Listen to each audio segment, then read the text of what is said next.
the National Catholic Register. This is Register Radio, bringing light and clarity to the news and topics that affect your life.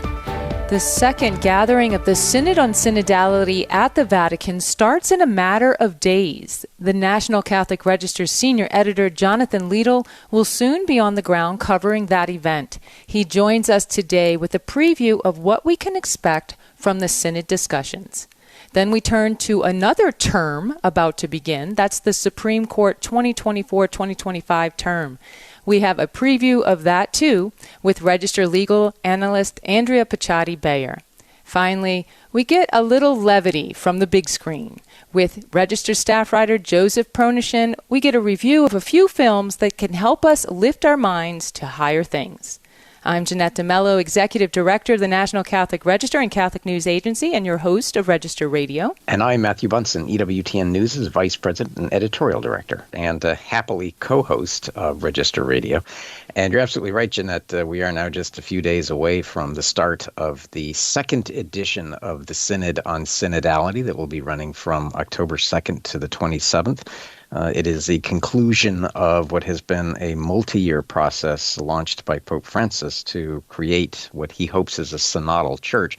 We still have a lot of questions about what all of that means and what it might entail for the church.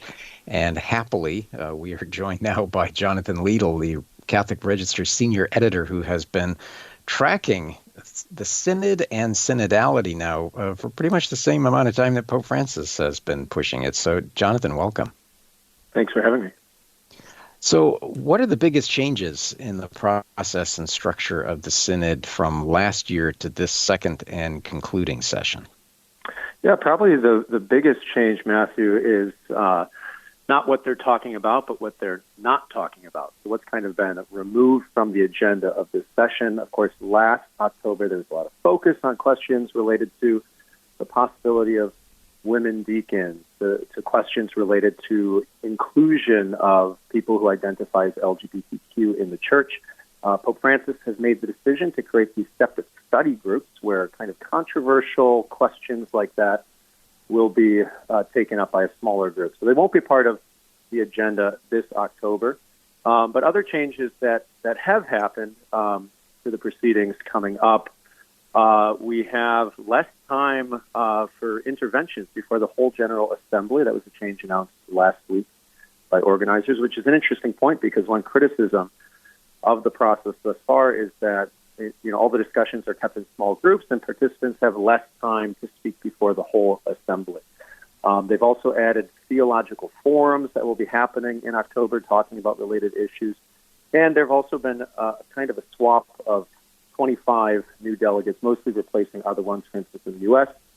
Cardinal Dolan will not be participating, and instead the Archbishop of Baltimore, William Lori, will be taking his place.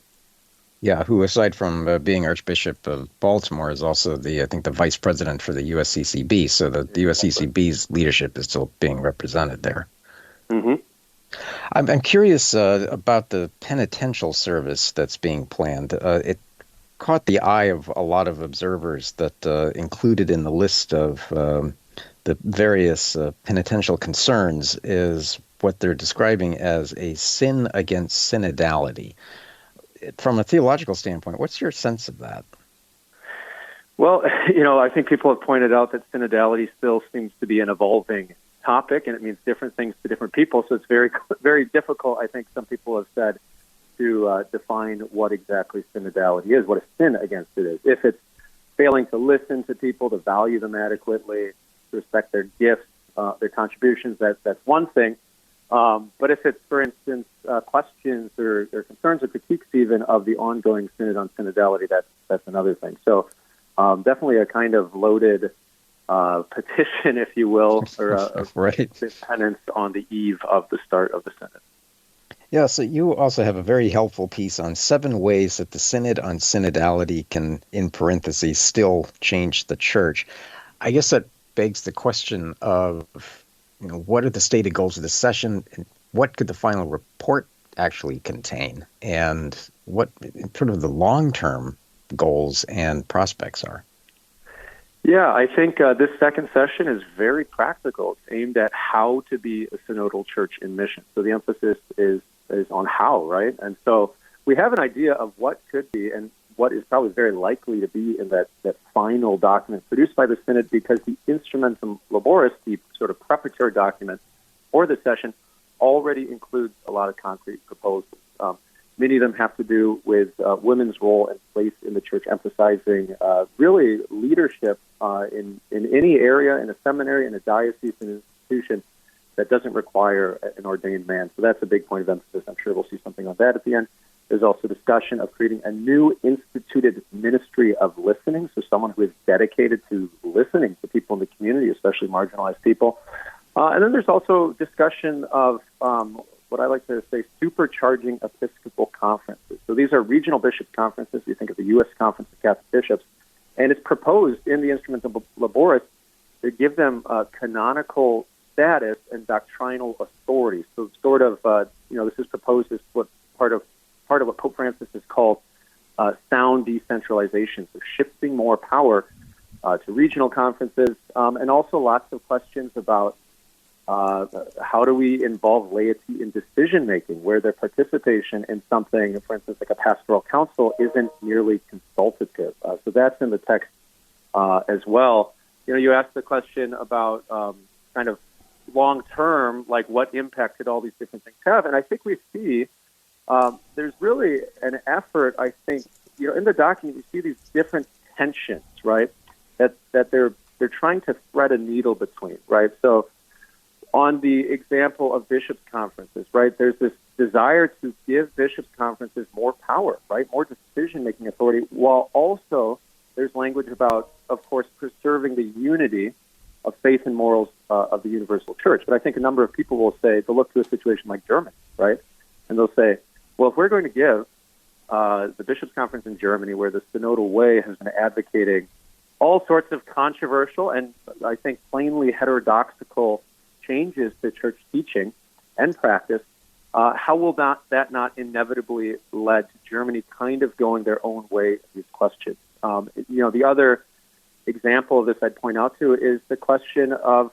consultation and decision-making. How can lay people have sort of decision-making power while still respecting the hierarchical, really the gift that bishops receive at their ordination to teach and govern? And I think the document addresses sort of both of these elements, but it really is not clear how it's going to thread that needle, or some people might say square that circle. Right. So that's something really key to keep an eye on. And I think the concern of a number of people when it comes to these kinds of things is that, maybe we're empowering different parts of the church and different parts of the world to go their own way. And will that lead to something like a schism? Will that lead to significant differences in life of the church? So that's definitely something to keep an eye on. And that's, I think, the final document, and really what Pope Francis does with the final document, that'll be a key kind of interpretive lens.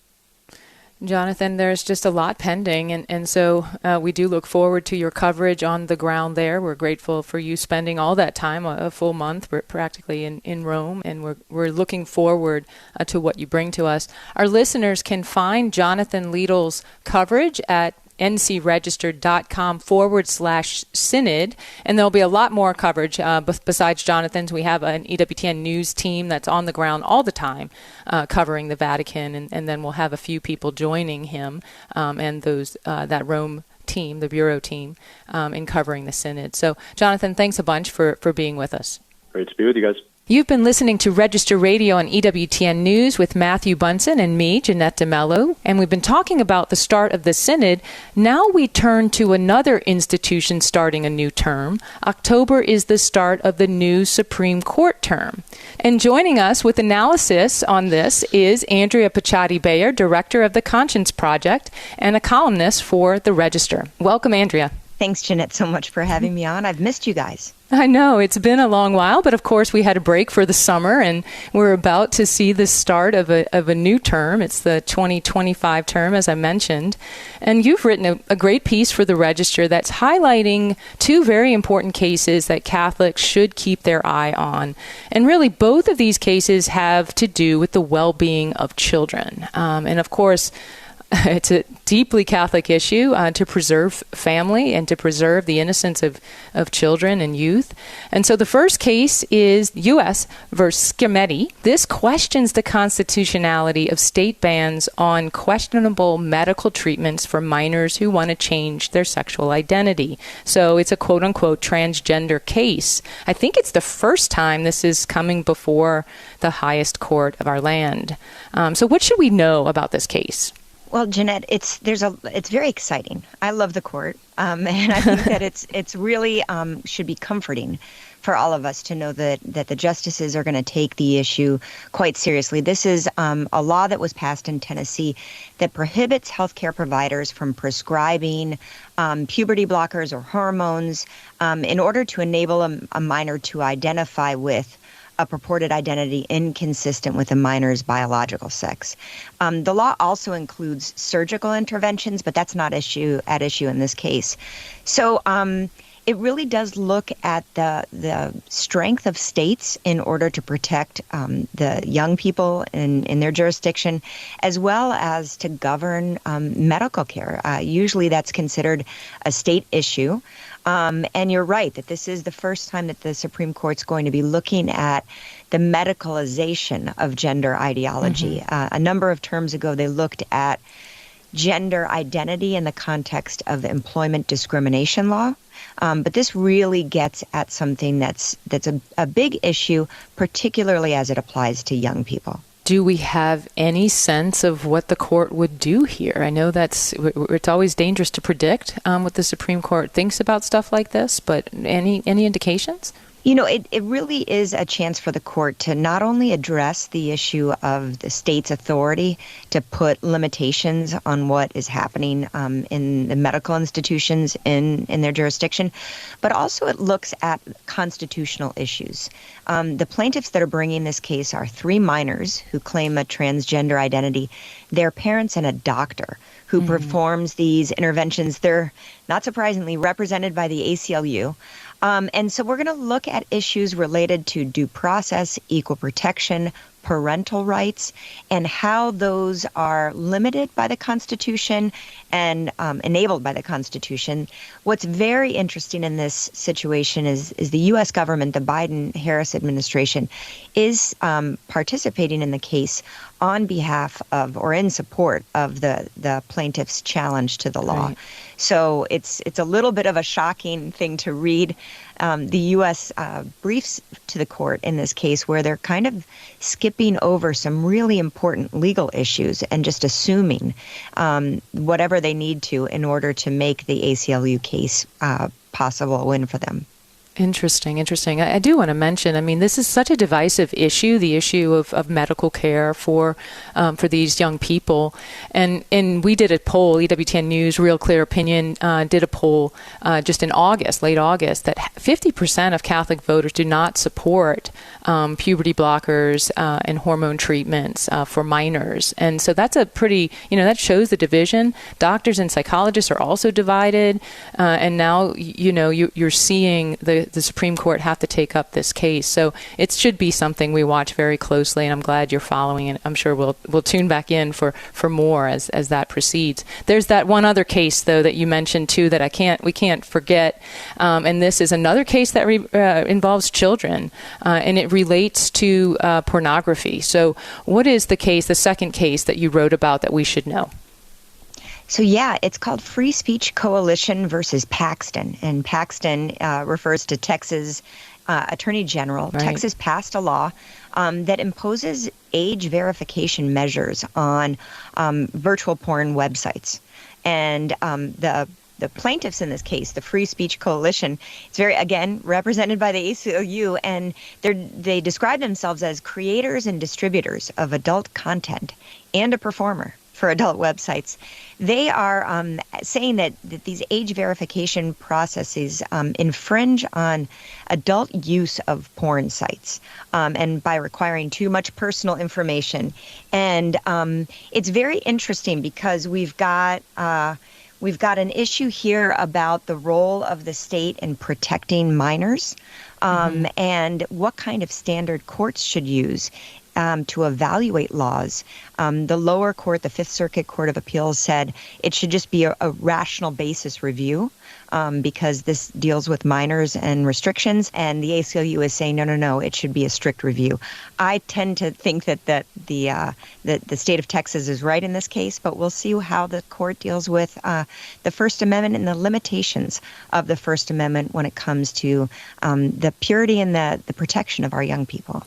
Really, Andrea, this is a very big case. I mean, the Register's been covering the Paxton situation, the situation there in Texas, and how that law has affected the industry.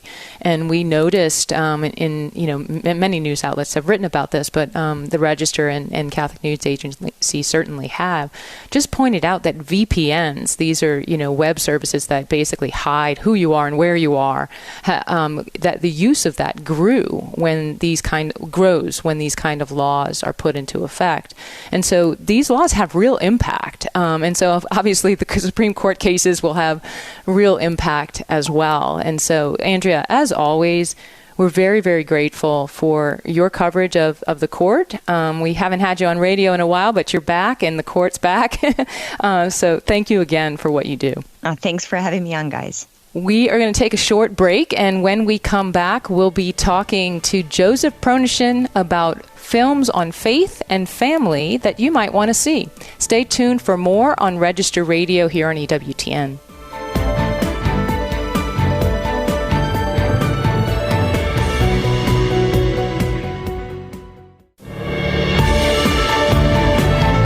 Let's return to Register Radio on EWTN. Welcome back. I'm Jeanette DeMello, Executive Director of the National Catholic Register and Catholic News Agency, along with Matthew Bunson, Vice President and Editorial Director of EWTN News. And we are joined by Register staff writer Joseph Pronechen, who's been at the Register for a few decades, really. And he's been writing on all sorts of features, but he started off writing as a film critic for his local paper. And he's joining us now, returning to those roots. Joe, we're so glad to have you as our film critic right now. Oh, thank you, Jeanette. Happy to be here. So we're so grateful that you've always covered these issues of devotion for our paper, for the Register. But lately, we've had you look at a couple of great films, 2 documentaries. The first one is Shreveport Martyrs. And it's interesting because it's on the Shreveport Martyrs. The film is called The Five Priests, and it's a documentary. And I remember hearing about the Shreveport Martyrs. I live in Louisiana, and I didn't know anything about them, but I do remember hearing about them. Shreveport is a city in northern Louisiana. And I thought, who are these? The U.S. bishops were approving the advancement of their cause, and that was the first I had heard of them. So, Joe, this film highlights these martyrs in Shreveport, Louisiana. Can you tell us a bit more about the documentary? Yes, it follows these Shreveport martyrs who are 5 priests that came from France. When the diocese was being established in that area, and the church was growing a little bit, and the bishop went himself to France, got 5 priests. Actually, a couple were seminarians, so when they got here, he ordained them. But when they came back, they were very well, welcomed by the people. They started, 2 of them stayed in Shreveport. The other 3 went out to different areas to start parishes. And the autumn of 1873, one of the worst yellow fever epidemics in U.S. history hit Shreveport. And it was so bad that a quarter of the town's population succumbed to the yellow fever epidemic. But these 5 French priests, they stayed. 2 of them immediately in Shreveport stayed to offer hope, even as other people, those were trying to get away. The poor people couldn't, but the ones that had the businesses and all were able to get away from the city itself. But they were working almost 24 hours a day, and they knew they were not going to survive themselves because they didn't know how the fever spread at those times, except that most people that came in contact with those who were sick were dying.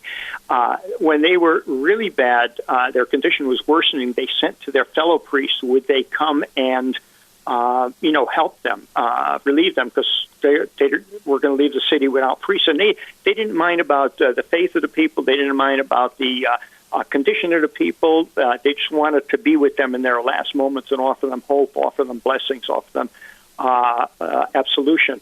The other priests willingly came immediately, and like one of them said, I know I am going to my death, but it's what God wants.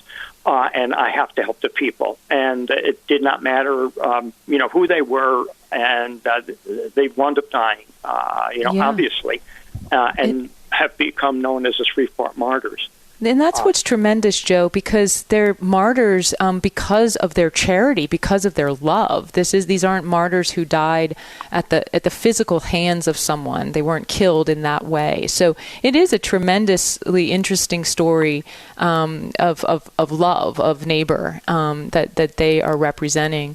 And I would say the film won a recognition at the Cannes World Film Festival.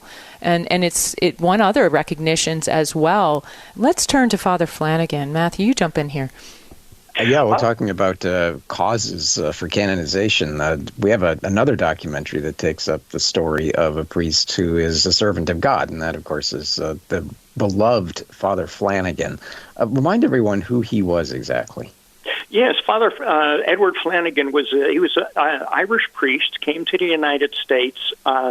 In Omaha, he was stationed, and he was terribly hurt and moved by the condition of the the poor people, especially of the young people, especially the boys, who number of them getting into trouble because they were either orphans or they had been abandoned in the and just trying to grow up alone. And he said, one of his catchphrases was that he said there was no such thing as a bad boy if they are only treated properly and grow up in a home. So that was his idea to have these boys grow up in as close to a home atmosphere as possible.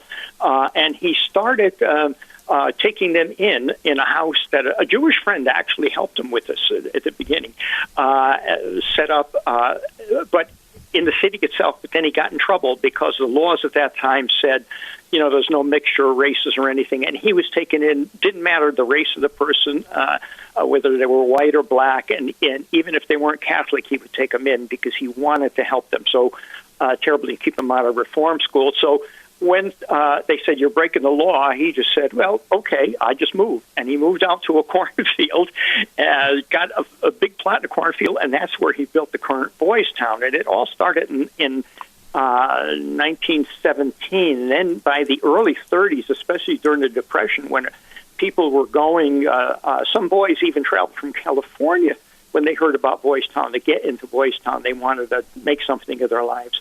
And Father Flanagan treated all of them as if they were an only child, in a sense. They didn't say that, but that's what he did. He made sure his mother and his sister came from Ireland to live there, and also helped create the home atmosphere. It was a family affair, and I know that we even get some of the voices of people who had been there at the time in the film, and and of course you hear the voice of Jonathan Rumi in this film, and so that's a real draw as well. I don't want to forget Monster Summer. So that's the last film here that we're talking about. It's actually a big screen film. It's not a documentary.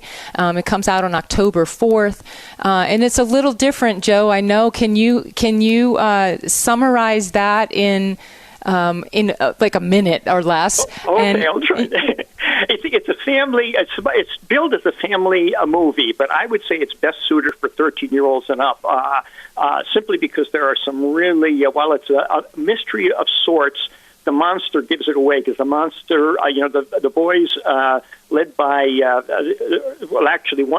three boys and one girl, young teens led by the young boy named Noah in the film, think something strange is going on. They think a witch is responsible for all, and this is from the beginning of the film, for all the paranormal stuff going on in town.